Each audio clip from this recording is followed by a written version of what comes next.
El Aeropuerto Internacional de Denver registró el 14 de marzo de 2019 como una jornada ordinaria. Cielo despejado, vientos a favor, tráfico aéreo fluido. El vuelo 728 de Cascade Airlines, un Boeing 737 con destino a Seattle, despegó a las 6:47 de la mañana con 142 pasajeros y 6 tripulantes a bordo. 3 horas después, aterrizó en el aeropuerto de SeaTac con las luces de cabina encendidas, los motores funcionando perfectamente y todos sus asientos vacíos todos, excepto uno. A la torre de control detectó la anomalía cuando el avión no respondió a las instrucciones de rodaje. Después del aterrizaje, se quedó inmóvil en la pista, con los motores aún encendidos, como una ballena varada en una playa de asfalto. Los controladores intentaron establecer contacto por radio. Silencio. Activaron los protocolos de emergencia. Equipos de respuesta rápida rodearon la aeronave con la cautela de quienes desactivan una bomba. Las escaleras fueron acopladas. La puerta principal fue abierta desde el exterior. Lo que encontraron dentro desafió toda lógica aeronáutica, todo precedente en la aviación comercial, toda explicación racional. La cabina estaba iluminada con la luz pálida de la mañana que se filtraba por las ventanillas. Las pantallas de entretenimiento seguían reproduciendo películas a medio terminar. Había tazas de café tibio en los reposabrazos, mantas dobladas con cuidado, revistas abiertas en páginas específicas, un oso de peluche abandonado en el pasillo. Todo permanecía exactamente como debía estar durante un vuelo rutinario, excepto por un detalle fundamental. No había nadie, ni pasajeros, ni pilotos. El capitán Marcus Reeves, veterano de 22 años en Cascade Airlines, había desaparecido de la cabina de mando, junto con su copiloto, David Chun. Las azafatas, Elena Ruiz, Patricia Foster, Jamal Washington y Sophie Blanchard, se habían esfumado del aire enrarecido de la cabina. Los 142 pasajeros, con sus equipajes de mano perfectamente guardados en los compartimentos superiores, se habían desvanecido como si nunca hubieran existido, excepto por el hombre del asiento, 23F. Lo encontraron inconsciente, desplomado contra la ventanilla, con la cabeza inclinada en un ángulo antinatural. Vestía un traje gris oscuro arrugado, sin corbata. Tenía aproximadamente 40 años, cabello castaño despeinado, barba de varios días. No portaba identificación, no llevaba equipaje. Su rostro no aparecía en ninguna de las cámaras de seguridad del aeropuerto de Denver. Su nombre no figuraba en el manifiesto de pasajeros del vuelo 728, según todos los registros oficiales. Ese hombre no había abordado el avión según todas las leyes de la física y la realidad. No debería estar allí. Los paramédicos lo bajaron en camilla. Su pulso era estable, pero lento. No presentaba heridas visibles. Cuando intentaron despertarlo en la ambulancia camino al hospital, sus ojos se abrieron por un instante, de un azul tan pálido que parecían casi transparentes, y murmuró una sola palabra antes de volver a perder el conocimiento. Perdón. Las primeras horas después del aterrizaje fueron un torbellino de protocolos de emergencia y pánico burocrático. La pista fue cerrada, el avión acordonado. La FAA movilizó un equipo completo de investigadores. El FBI estableció una base de operaciones en un hangar adyacente. Las familias de los desaparecidos comenzaron a llegar al aeropuerto, primero en goteo, luego en avalancha, exigiendo respuestas que nadie podía proporcionar.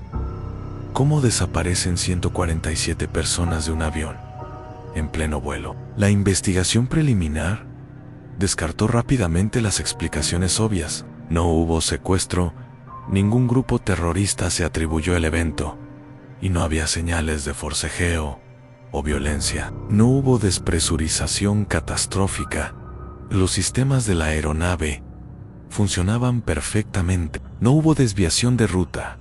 El piloto automático había mantenido el curso exacto desde Denver hasta Seattle, sin alteraciones. Los datos de la caja negra mostraban un vuelo rutinario sin incidentes, excepto por un silencio absoluto en las comunicaciones durante los últimos 45 minutos de vuelo. El último mensaje de radio del capitán Reeves había sido a las 8:32 de la mañana, confirmando su altitud de crucero. Su voz sonaba normal, a un profesional ligeramente aburrida, como corresponde a un piloto experimentado ejecutando un vuelo doméstico más. Thor, aquí Cascade, 728 en altitud, 32,000, velocidad estable. Todo normal aquí arriba. Fueron las últimas palabras que alguien escuchó de Marcus Reeves. Fueron las últimas palabras que alguien escuchó de cualquiera a bordo de ese avión. La agente especial del FBI, Rachel Kovacs, fue asignada como investigadora principal del caso. Alta, de constitución atlética, con el cabello negro recogido en una cola perpetua y una mirada que parecía diseñada para desmontar mentiras. Kovacs tenía una reputación de resolver casos imposibles mediante una combinación de meticulosidad obsesiva y una intuición casi sobrenatural para detectar patrones donde otros solo veían caos.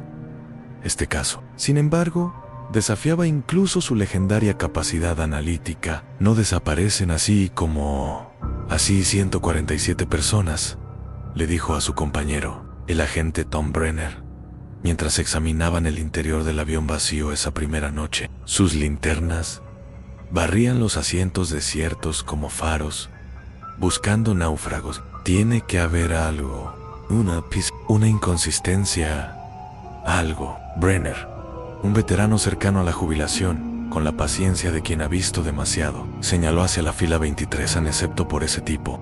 El Seresta, aquí.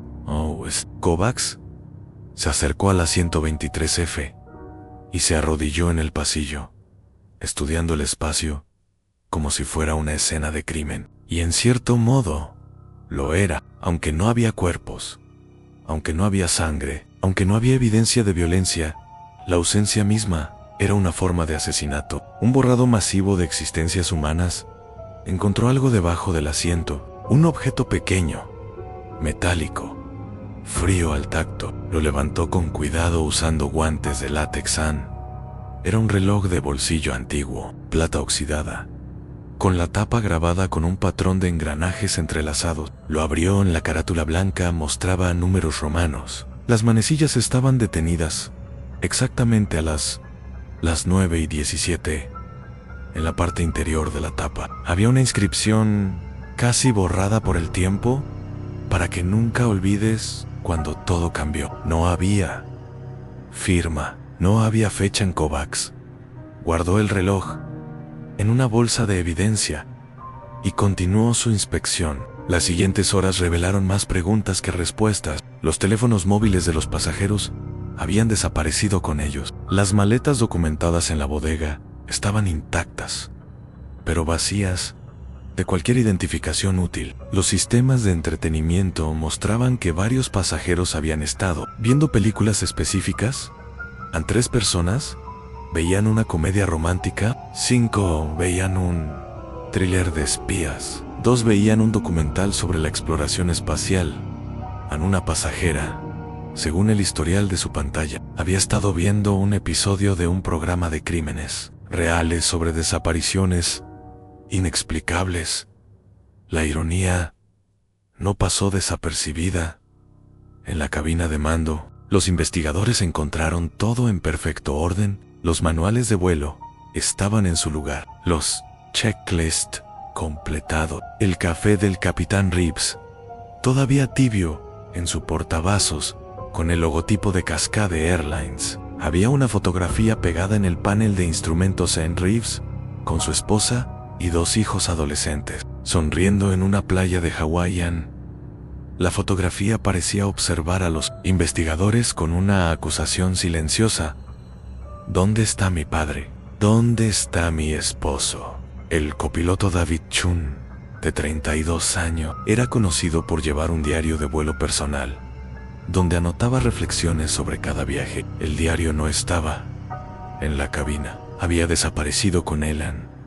Las azafatas habían dejado atrás sus carritos de servicio, preparados para la siguiente ronda de bebidas. Había latas de Coca-Cola, bolsitas de pretzels, servilletas dobladas con precisión militar. Elena Ruiz, la jefa de cabina, era famosa entre la tripulación por su perfeccionismo. Todo en el carrito reflejaba ese cuidado meticuloso, excepto por un detalle que Kovacs notó en su tercer recorrido. Por la cabina, una de las latas de refresco estaba abollada, como si alguien la hubiera apretado con fuerza, pequeño e insignificante. Quizás Ann, pero en un avión donde todo lo demás parecía congelado en un momento de normalidad perfecta. Esa lata abollada era un grito silencioso, mientras el FBI procesaba el avión. El hombre de la 123F permanecía en coma en el Hospital General de Seattle. Los médicos no encontraron explicación para su estado. No había traumatismo craneal, no había drogas en su sistema, no había ninguna razón médica para que estuviera inconsciente. Y sin embargo, lo estaba en su cuerpo. Parecía funcionar en cámara lenta. Su metabolismo operaba a un ritmo reducido, como si estuviera hibernando. Los escáneres cerebrales mostraban actividad normal, pero cuando intentaban despertarlo, su mente se resistía a volver a la superficie. Una enfermera comentó que era como si no quisiera despertar a Ann, como si supiera algo terrible. Esperándolo al otro lado de la conciencia, las familias de los desaparecidos se congregaron en un hotel cerca del aeropuerto, convertido improvisadamente en centro de crisis. Kovacs asistió a la primera reunión informativa, obligada a enfrentar el dolor colectivo de 147 familias rotas. Una mujer se levantó, temblando, con una fotografía apretada contra su pecho. Mi hija tiene 6 años. Iba a visitar a su abuela. ¿Cómo le explico que su mamá simplemente desapareció? Kovacs no tenía respuesta. Un hombre mayor, con la voz quebrada por las lágrimas, preguntó: ¿están muertos? Al menos díganme si están muertos. Kovacs tampoco tenía respuesta para eso. Porque la verdad imposible y aterradora, era que no lo sabían. No había cuerpos, no había restos, no había evidencia de muerte, solo había ausencia. Y ausencia no es lo mismo que muerte. La ausencia es un vacío que se niega a llenarse con certeza. Es un espacio donde la esperanza y la desesperación coexisten en un equilibrio doloroso e insostenible. De vuelta en su oficina temporal, en el hangar, Kovacs extendió el manifiesto de pasajeros sobre una mesa metálica. 142 nombres, 142 historias de vida, interrumpidas a mitad de frase.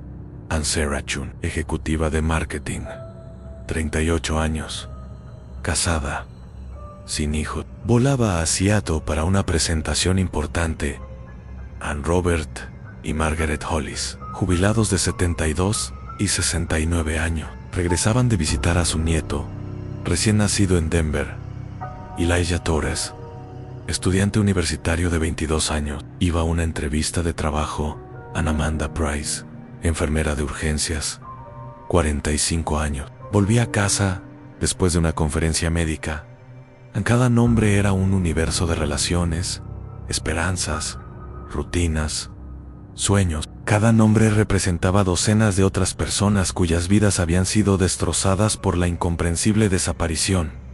Ann Kovacs estudió cada perfil, buscando conexiones. ¿Compartían algo estos pasajeros? ¿Había algún vínculo entre ellos que explicara por qué habían sido elegidos? Si es que habían sido elegidos para desaparecer. Nada, eran un corte transversal perfecto de American jóvenes y viejos, ricos y de clase media, de todas las razas y orígenes. No había ningún patrón discernible, excepto que todos habían comprado un boleto para el vuelo 728 Ann, y todos habían subido a bordo y ninguno había bajado a un Brenner. Entró a la oficina con 2 tazas de café y una expresión. ¿Sombrían los de ciberseguridad? Revisaron los sistemas del avión. No hay evidencia de hackeo. No hay señales de interferencia electrónica. Y es como si se detuvo, buscando las palabras correctas. Es como si el avión hubiera volado solo durante los últimos 45 minutos. El piloto automático, dijo Kovacs. El piloto automático puede mantener el curso, pero no puede aterrizar un avión. Al menos, no este modelo. Alguien tuvo que estar en los controles para el aterrizaje, pero no había nadie en la cabina cuando aterrizó. Exacto. Se miraron en silencio, enfrentando la imposibilidad lógica de la situación. ¿Y qué hay del tipo del 23F? Preguntó Brenner. Finalmente, en Kovacs sacó una carpeta delgada. Contenía toda la información que habían logrado reunir sobre el único sobreviviente, lo cual no era mucho. Sin identificación, sin equipage, sin registro de haber pasado por seguridad. Las cámaras del aeropuerto de Denver no lo captan en ningún momento. Es como si se hubiera materializado dentro del avión. Nadie se materializa, Rachel. Lo sé, pero mira los hechos. Este hombre no existe en ningún registro. Corrimos sus huellas dactilares, corrimos su ADN. Nada no está en ninguna base de datos, ni criminal, ni civil, ni militar. Es un fantasma. Brenner tomó un sorbo de café, pensativo. Why she is hell. Y si de alguna manera, no sé, hizo algo, causó esto. ¿Un hombre causó la desaparición de 147 personas? ¿Cómo? ¿Por qué quedársela atrás? Tal vez no fue intencional. Tal vez lo que sea que hizo salió mal. Kovacs consideró la teoría Arabs, pero no más absurda que cualquier otra explicación que hubieran considerado. Necesitamos que despierte, dijo finalmente. Necesitamos que nos diga quién es y qué diablos sucedió en ese avión. Pero el hombre de la 123F no despertaba. Los días pasaron, luego las semanas. Su condición permanecía estable, pero sin cambios. Los médicos comenzaron a hablar de estado vegetativo persistente, de decisiones difíciles sobre el soporte vital. Y mientras tanto, el mundo exterior explotaba en especulación. Las teorías conspirativas florecieron en Internet como hongos después de la lluvia. Algunos hablaban de experimentos gubernamentales secretos, otros de abducciones extraterrestres. Había quienes juraban que era un evento de rapture cristiano. Los más creativos sugerían que el avión había atravesado un portal a otra dimensión en Cascade Airlines. Enfrentaba demandas multimillonarias. Su precio de acciones se desplomó. El CEO renunció. La compañía estaba al borde de la quiebra. Y en medio del circo mediático, Kovacs seguía buscando la verdad. En una noche, sola en el hangar, decidió abordar el avión nuevamente. Había algo que se le escapaba, algún detalle que sus ojos habían visto, pero su mente no había procesado. Caminó lentamente por el pasillo vacío, iluminado solo por su linterna y las luces de emergencia. El silencio era absoluto, no opresivo. Cada paso producía un eco hueco. Se detuvo en el asiento 23F. ¿Por qué este asiento? ¿Por qué este hombre había quedado atrás? Se sentó donde él había estado sentado, intentando ver lo que él había visto. La ventanilla ofrecía una vista del ala derecha del avión. En la distancia, las luces del aeropuerto parpadeaban como constelaciones terrestres. Entonces, lo vio grabado, muy sutilmente en el plástico de la pared junto a la ventanilla, casi invisible, a menos que la luz incidiera en el ángulo exacto. Había palabras, letras pequeñas, trazadas con algo afilado, tal vez una llave o un alfiler. No fue su culpa. No fue de todos nosotros. Kovacs sintió un escalofrío recorrer su espalda. Llamó a Brenner inmediatamente. En 30 minutos, un equipo forense estaba documentando el hallazgo. El análisis reveló que las palabras habían sido grabadas recientemente, probablemente durante el vuelo 728, probablemente por el hombre de la 123F. Pero ¿qué significaban? ¿Quién eran nosotros? ¿Cuál era la culpa de la que hablaba? La investigación tomó un giro cuando el equipo de ciberseguridad hizo un descubrimiento crucial. Habían estado analizando los registros de Wi-Fi del avión. Cascade Airlines ofrecía internet durante el vuelo, y los logs mostraban que dispositivos se habían conectado y qué sitios habían visitado. En total, 63 pasajeros habían usado el Wi-Fi durante el vuelo 728, pero había un 64º dispositivo, un dispositivo que no coincidía con ningún teléfono o computadora registrada en los registros de los pasajeros. Ese dispositivo había estado accediendo a algo muy específico en los minutos previos a la desaparición. Los sistemas de navegación del avión. Alguien a bordo estaba hackeando los controles del avión, explicó el técnico principal, un joven con lentes gruesos llamado Ethan Park. No para desviarlo o estrellarlo, solo para no observar, para monitorear. ¿Quién?, preguntó. Kovacs. No lo sabemos. El dispositivo usaba varios niveles de encriptación y proxies, pero hay algo más. Park abrió otro archivo en su computadora. Este dispositivo envió un mensaje justo antes de que se cortaran todas las comunicaciones. Un solo mensaje de texto. ¿A quién? A Nettie. No es un mensaje saliente normal, es más como una transmisión enviado a múltiples frecuencias simultáneamente. No a números de teléfono específicos, sino a cualquier dispositivo que estuviera sintonizado. ¿Y qué decía? Park vaciló antes de responder. Decía: la ecuación está completa. Ahora podemos irnos. El silencio que siguió fue denso, cargado de implicaciones aterradoras. ¿Podemos irnos?, repitió Brenner. ¿Irnos a dónde? Kovacs sintió que las piezas comenzaban a formar un patrón, aunque todavía no podía ver la imagen completa. Revisa todos los pasajeros, ordenó. Busca conexiones, busca cualquier cosa que sugiera que alguien a bordo tenía conocimientos técnicos avanzados. La búsqueda reveló 3 candidatos posibles. Nathan Belarrio, ingeniero de software de 35 años, especializado en criptografía, trabajaba para una startup de ciberseguridad. Jessica Lynn, profesora de física cuántica, de 42 años, en la Universidad de Colorado, publicaba papers sobre teoría de multiversos. Marcus Reeves, el capitán, resultó que tenía un hobby inusual. Diseñaba simulaciones de vuelo extremadamente realistas como pasatiempo. Sus foros online mostraban un conocimiento profundo de programación de sistemas aeronáuticos. 3 personas, 3 mentes brillantes, todos a bordo del vuelo 728.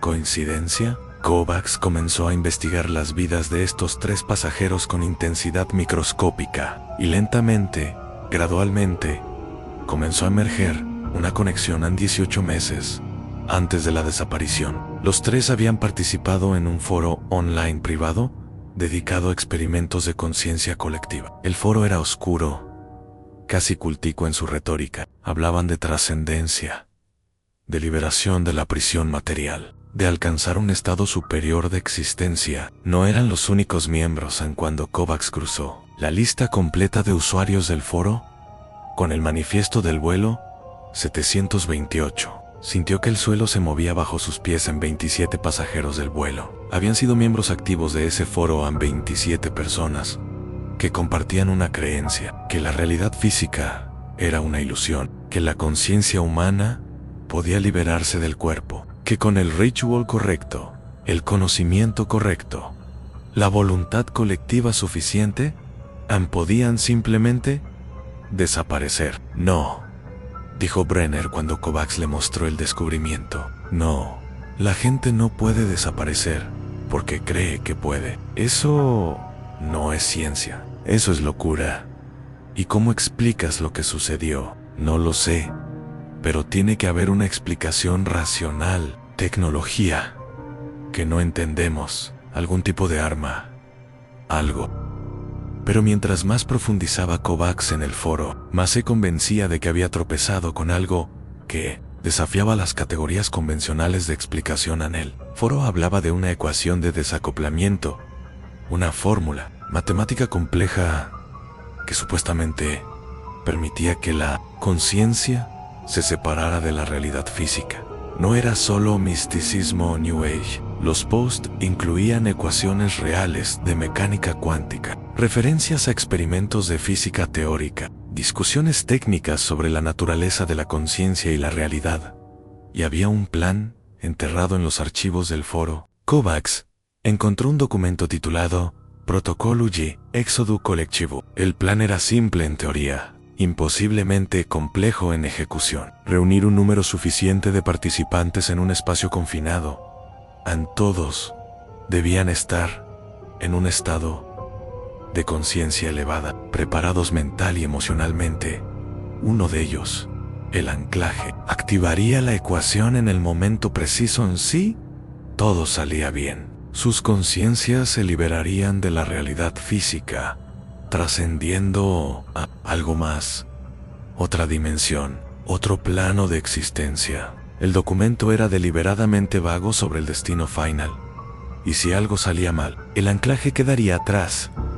Atrapado entre mundos en Kovacs, leyó el documento 3 veces, sintiendo cómo su visión racional del universo se fracturaba con cada lectura. El hombre del 23F susurró: es el anclaje. Corrió al hospital, con Brenner pisándole los talones. Irrumpieron en la habitación del paciente comatoso, ahora vigilado constantemente por agentes federales en Kovacs. Se acercó a la cama, mirando el rostro pálido del hombre inconsciente. ¿Quién eres?, preguntó en voz alta, sabiendo que no recibiría respuesta. ¿Qué hiciste? Como en respuesta a su pregunta, los monitores cardíacos comenzaron a emitir un pitido acelerado. Los párpados del hombre temblaron, sus dedos se crisparon. Estaba despertando. Los médicos entraron corriendo, empujando a Kovacs y Brenner hacia atrás. Durante los siguientes minutos caóticos, el equipo médico estabilizó al paciente, mientras éste luchaba por volver a la conciencia. Finalmente, sus ojos se abrieron en azul pálido, casi transparentes. Miró directamente a Kovacs. «Funcionó», dijo con voz ronca, casi inaudible. «Funcionó. Pero yo no pude irme con ellos». Kovacs se acercó, ignorando las protestas de los médicos. «¿Quién es usted? ¿Qué les pasó a las personas en ese avión?». El hombre cerró los ojos, y una lágrima rodó por su mejilla. «Mi nombre es Daniel Cartwright. Soy físico». «Oh, era. Ya no estoy seguro de lo que soy». «¿Qué sucedió en el vuelo 728?» Daniel respiró profundamente, como si prepararse para hablar requiriera un esfuerzo físico monumental. «Nosotros, 27 de nosotros, pasamos años desarrollando la teoría. Creíamos que era posible, que la conciencia no está atada permanentemente a la materia, que con las condiciones correctas, con la intención colectiva suficiente, podríamos trascender», repitió Kovacs, probando la palabra como si fuera veneno. «Dejar atrás este plano de existencia, movernos a otra cosa, algo mejor, algo libre del sufrimiento, de la mortalidad, de las limitaciones físicas». «¿Está hablando de suicidio colectivo?» «No», dijo Daniel con fiereza, abriendo los ojos nuevamente. «No es muerte, es transformación. Es evolución a nosotros». Se detuvo, buscando las palabras. «Mire, la física cuántica nos dice que el observador afecta lo observado, que la conciencia juega un rol fundamental en la construcción de la realidad. ¿Y si pudiéramos extender eso? ¿Y si pudiéramos elegir conscientemente qué realidad habitar? Eso no es ciencia, eso es fantasía. Es ambas cosas», dijo Daniel suavemente. «La línea entre ellas es más delgada de lo que crees. Nosotros la cruzamos». Kovacs sintió náuseas. ¿Y los otros pasajeros? Los que no eran parte de su culto. ¿Qué les pasó a ellos? El rostro de Daniel se descompuso. Ese fue el error. Ese fue mi error. La ecuación requería un número específico de conciencia. 27 no era suficiente. Necesitábamos más An, muchos más An. Así que su voz se quebró. Los incluimos a todos en el avión sin su conocimiento, sin su consentimiento. Los arrastramos con nosotros. El horror de la confesión llenó la habitación como un gas venenoso. Asesinó a 120 personas inocentes, dijo Kovacs, su voz temblando de furia contenida. No están muertos, insistió Daniel. Están en otro lugar. Yo lo sentí. Cuando sucedió, sentí sus conciencias moviéndose, transformándose, liberándose. Entonces, ¿por qué está usted aquí? ¿Por qué no desapareció con ellos? Daniel cerró los ojos nuevamente, y más lágrimas cayeron. Pork me assust. En el último momento, cuando sentí que comenzaba, cuando sentí mi conciencia desprendiéndose de mi cuerpo, entré en pánico. Me aferré a la realidad física, y eso rompió la ecuación. Para todos los demás, funcionó. Se fueron, pero yo quedé atrapado a mitad de camino. Ni aquí ni allá. ¿Y los pilotos? ¿La tripulación? ¿También eran parte de su grupo? No, solo los 27. Los demás los llevamos sin saberlo. El capitán Reeves, el copiloto, las azafatas, todos los otros pasajeros eran inocentes. Y esa es mi carga. Esa es la razón por la que no pude completar el tránsito. La culpa me ancló aquí. Kovacs quería golpearlo. Quería que todo esto fuera una mentira elaborada, la confesión delirante de un hombre loco. Había visto la evidencia, había leído el foro, había encontrado el mensaje. La ecuación está completa. Ahora podemos irnos. Y habían desaparecido. A 147 personas. Se habían esfumado del aire, enrarecido de un avión en vuelo, dejando atrás solo preguntas imposibles. Y un hombre roto, que afirmaba haber abierto una puerta a otra realidad. ¿Dónde están?, preguntó Kovacs finalmente. Si no están muertos, ¿dónde están? Daniel la miró con ojos llenos de un conocimiento terrible. En todas partes y en ninguna parte, en un estado de existencia pura, liberados del espacio y el tiempo, como los entendemos. Yo, a veces todavía puedo sentirlo, como susurros en el borde de mi conciencia. Están ahí fuera, en algún lugar más allá de nuestra percepción. Eso no es una respuesta. Es la única respuesta que tengo. Los días siguientes fueron un torbellino de interrogatorios, análisis de evidencia y debates éticos imposibles. El caso de Daniel Cartwright desafiaba todo el sistema legal. ¿Cómo acusarlo de asesinato cuando no había cuerpo? ¿Cómo probar que las víctimas estaban muertas cuando la física teórica sugería, por improbable que fuera, que podían estar en algún estado de existencia alternativo? Los abogados se volvían locos. Los fiscales no sabían qué cargos presentar. Los filósofos debatían en programas de televisión sobre la naturaleza de la muerte y la conciencia. Y mientras tanto, Kovacs seguía investigando. Encontró más. Siempre había más.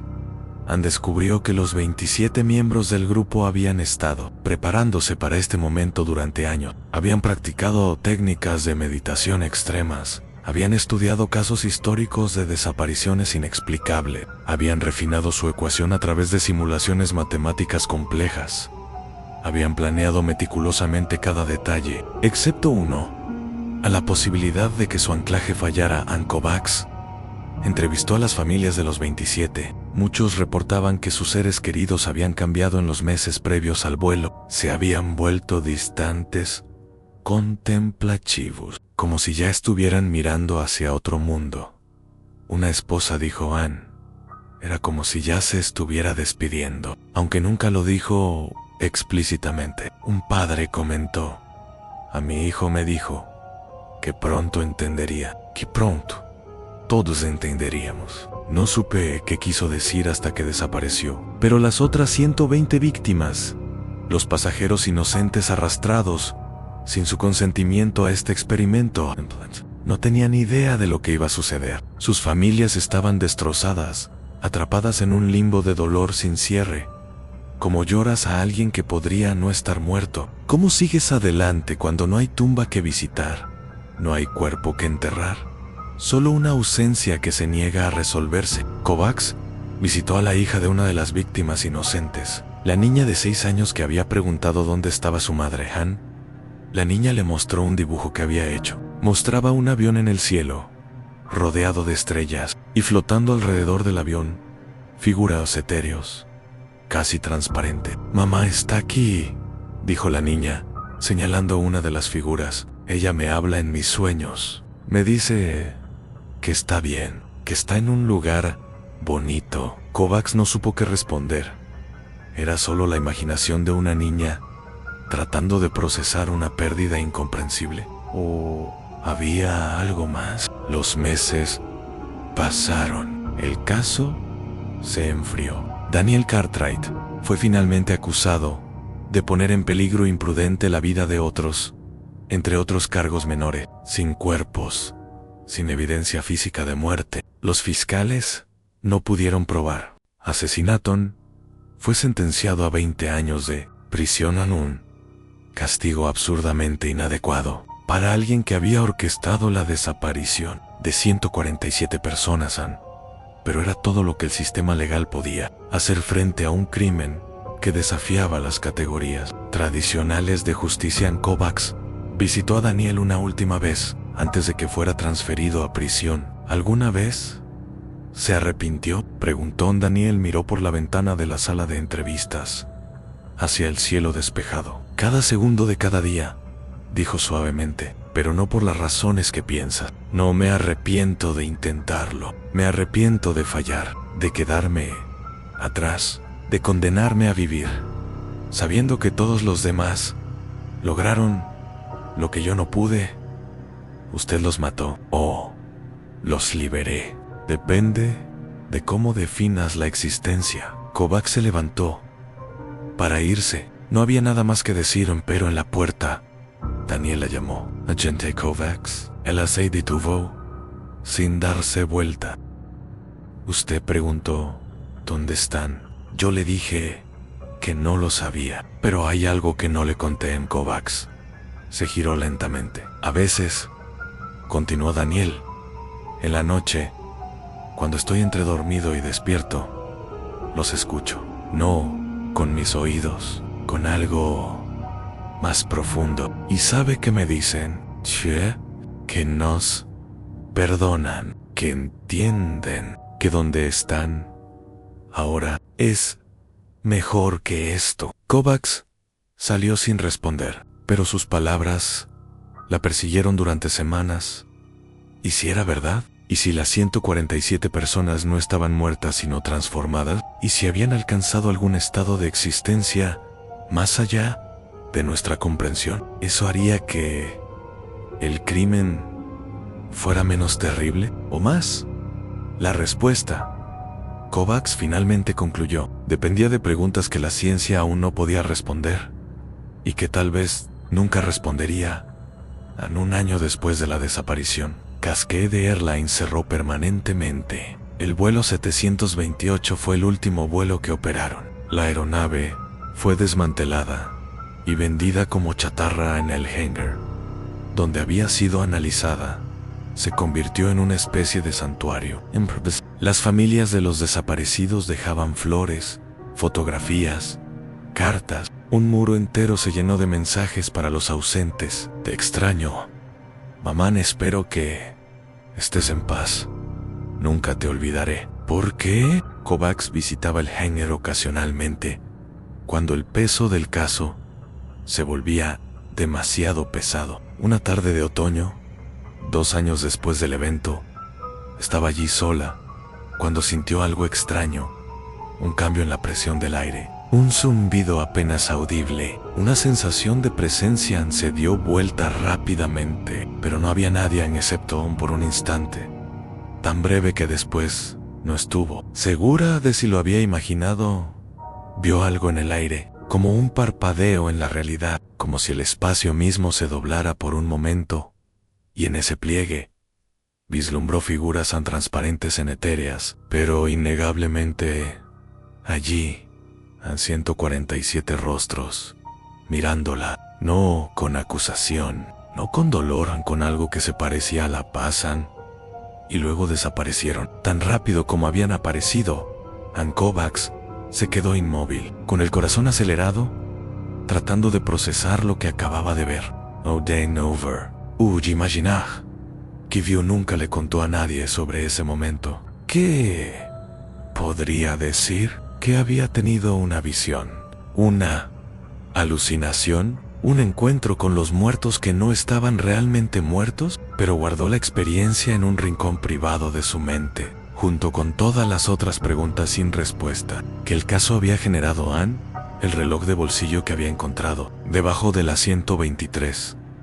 F permanecía en una caja de evidencia en el sótano del edificio del FBI Kovacs. Nunca descubrió a quién pertenecía o qué significaba la inscription. Para que nunca olvides cuando todo cambió.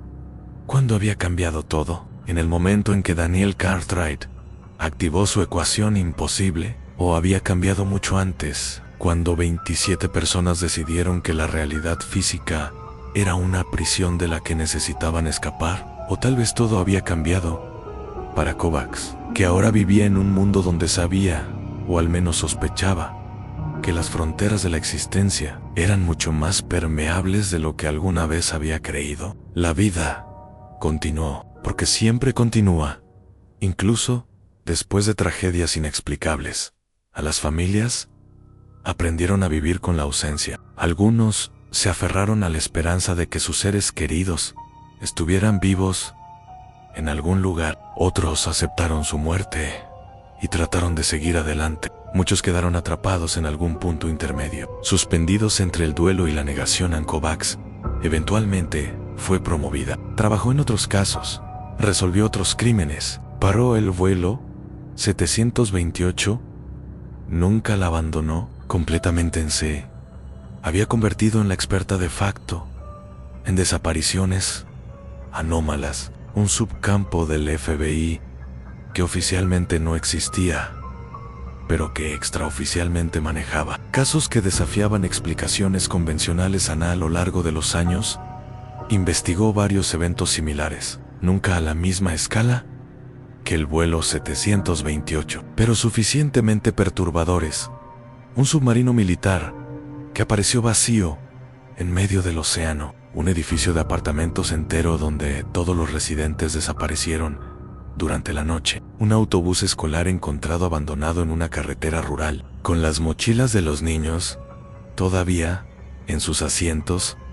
Cada caso comparsa similitudes inquietantes con el vuelo 728 y en cada ano. Kovacs encontraba indicios de preparación, de intencionalidad, de grupos de personas que habían estudiado las mismas teorías que los 27 del avión. ¿Estaba sucediendo algo más grande? ¿Un movimiento global de personas que buscaban trascender la realidad física? Kovacs no tenía respuestas, solo tenía preguntas que se multiplicaban como fractales.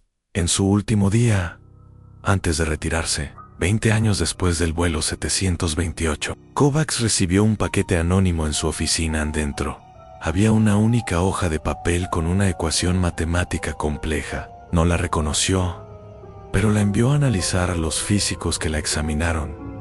Quedaron desconcertados. Era similar a la ecuación de desacoplamiento que Daniel Cartwright había desarrollado, pero más refinada, más completa.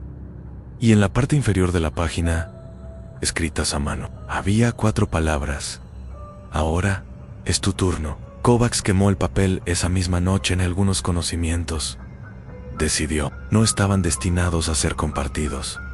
Algunas puertas no deberían abrirse y algunas preguntas debían permanecer sin respuesta, porque las respuestas podrían destruir el delicado equilibrio que mantiene a la realidad unida. En el avión fantasma, como llegó a ser conocido en la cultura popular, inspiró libros, documentales, teorías conspirativas y debates filosóficos interminables sobre la naturaleza de la conciencia y la realidad. Pero para aquellos que habían estado más cerca del caso, las familias, los investigadores, los que habían sentido el peso de la ausencia inexplicable, no era un misterio fascinante, era un recordatorio constante de lo frágil que es nuestra comprensión del mundo, de lo poco que realmente sabemos sobre la naturaleza de la existencia y de cómo, en todo lo que consideramos sólido y real puede desvanecerse como niebla al amanecer.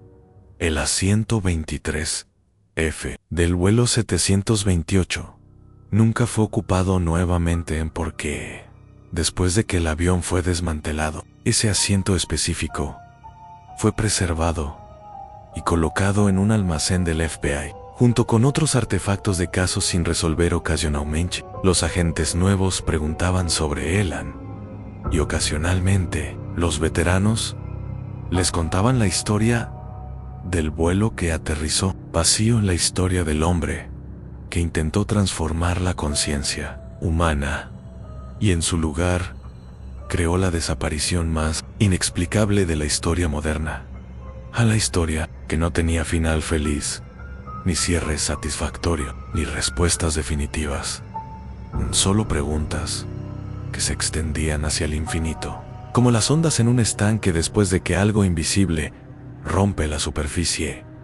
Y en las noches tranquilas, cuando el edificio del FBI estaba vacío y oscuro, algunos juraban que podían escuchar algo proveniente del almacén, donde se guardaba el asiento 23F en un sonido apenas audible, casi imperceptible, como susurros de voces que venían de ninguna parte y de todas partes a la vez, voces que repetían una y otra vez la misma frase que Daniel Cartwright había murmurado al despertar de su coma.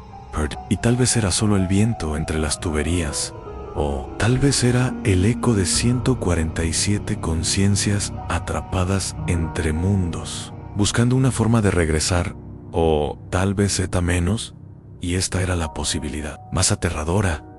No querían regresar en absoluto. Tal vez habían encontrado exactamente lo que buscaban y el único que había fallado, el único que había quedado atrapado en la realidad física por su propio miedo, era Daniel Cartwright, condenado a vivir el resto de su vida, sabiendo que había estado a un instante de distancia de la trascendencia y había elegido, en el último momento, aferrarse a la prisión de la carne en esa. Quizás era la verdadera tragedia del vuelo 728, no la desaparición de 147 personas, sino la supervivencia de una el hombre que abrió una puerta a otro mundo y luego, en el último instante, no tuvo el valor de cruzarla y ahora viviría para siempre con esa decisión, sabiendo que del otro lado de esa puerta sus compañeros habían encontrado algo que él nunca conocería: libertad o muerte o algo completamente distinto que desafiaba ambas categorías, algo que las palabras humanas no podían describir, en algo que solo podía experimentarse al soltar el ancla de la realidad física y dejarse llevar por la corriente de posibilidades infinitas. Y mientras Daniel Cartwright languidecía en su celda de prisión, atrapado en un cuerpo que sentía como una jaula, los 147 ausentes flotaban en algún lugar más allá de la comprensión, ni muertos ni vivos, ni aquí ni allá, simplemente en otra parte, para siempre.